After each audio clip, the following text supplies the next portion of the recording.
En el mes sobre la concientización sobre la violencia contra la mujer, invitamos a la profesora académica y psicóloga clínica Natalia Uribe para hacerles algunas preguntas en relación a la temática de violencia intrafamiliar. Profesora, ¿podría decirme cómo definiría usted la violencia intrafamiliar como en pocas palabras? Bueno, lo primero, agradecer la invitación a este espacio. Para mí es un gusto y un privilegio poder compartir con ustedes y con las personas que están acá, ¿cierto? Observando y escuchando.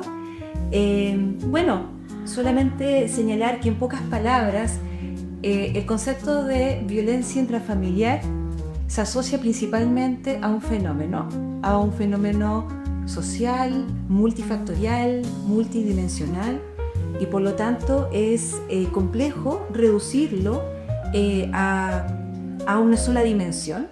En términos de definición, siento que lo más apropiado es hablarlo desde una perspectiva multifactorial y multidimensional. Ya.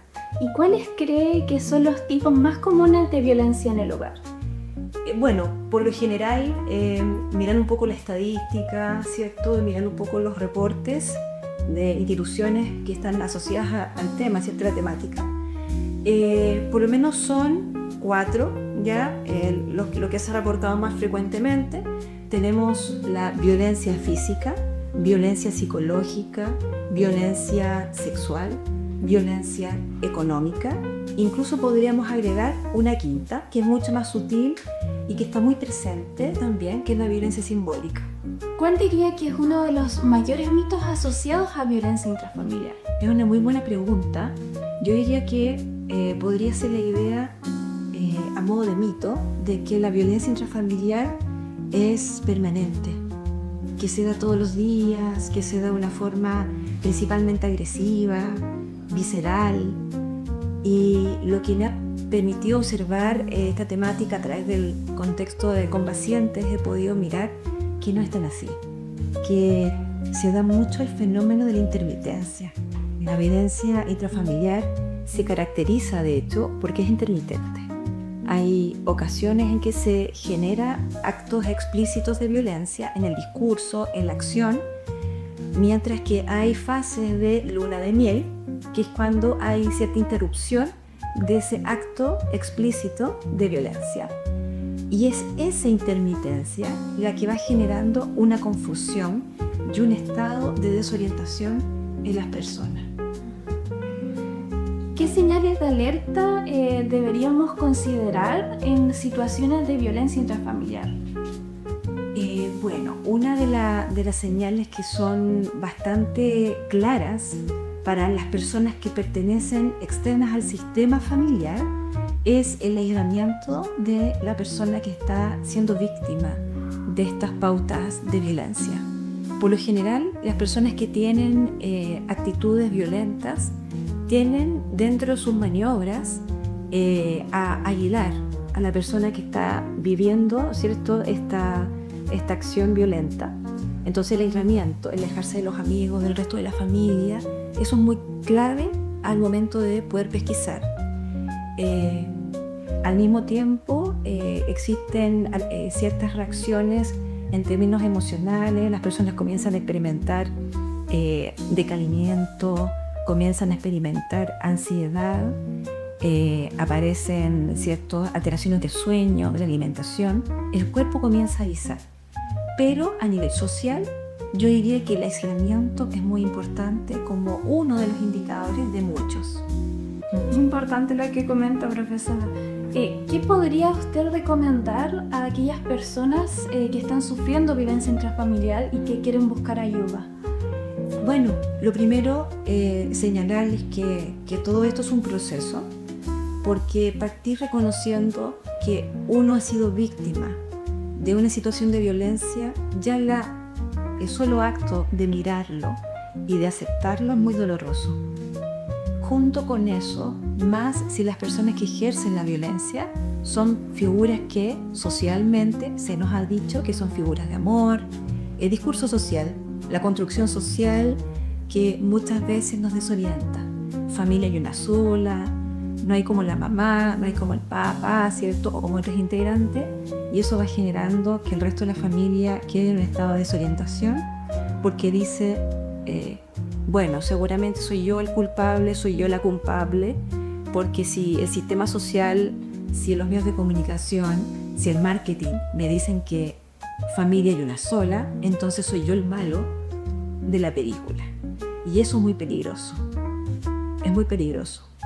Por lo tanto, tomando esto en consideración, es importante pedir ayuda, entendiendo que la petición de ayuda muchas veces requiere mucho tiempo, años incluso. Estamos hablando de años, pasamos los 5 o 7 años muchas veces, en casos que hemos visto muy extremos, en que pasa el tiempo, porque claro, cuesta tomar la decisión, ¿ya?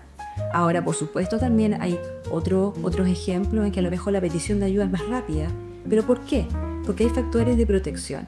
Tenemos una red de apoyo, que es una muy buena red de apoyo, que presta atención a mis necesidades. Mis variables de personalidad también son factores de protección. A lo mejor antes de la dinámica de violencia, yo ya venía con ciertos estilos de personalidad un poco más centrados en la petición de ayuda.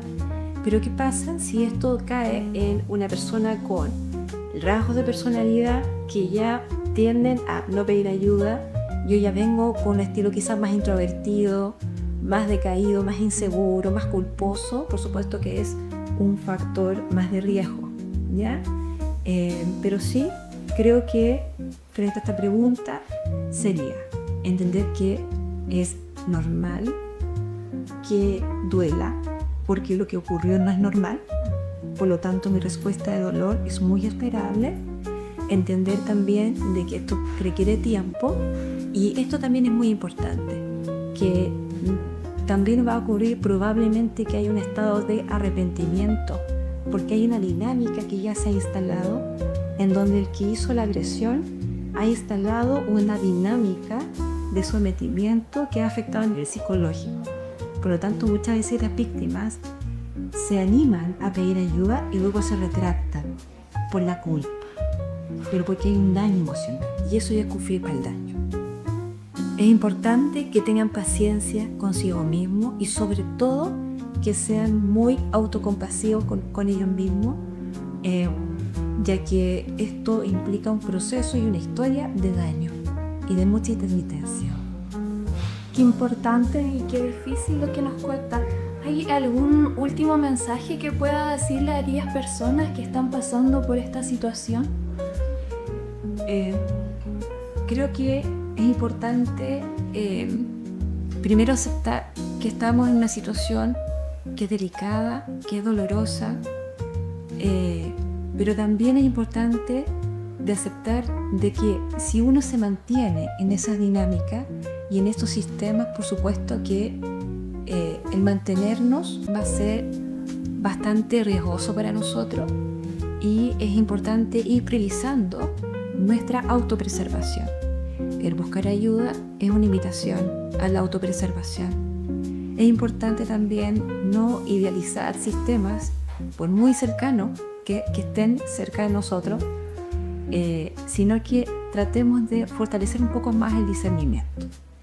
Si nuestros entornos más cercanos no son los más protectores, entonces creo que es el momento de hacer una activación de la red externa. Eso es muy importante, el pedir ayuda. Y si en ese proceso hay arrepentimiento, hay culpabilización, ser compasivos con ustedes mismos.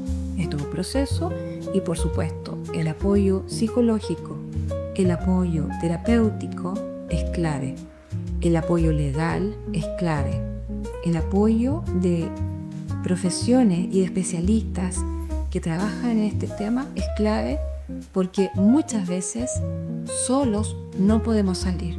Se requiere el apoyo y de la petición de ayuda hacia otro.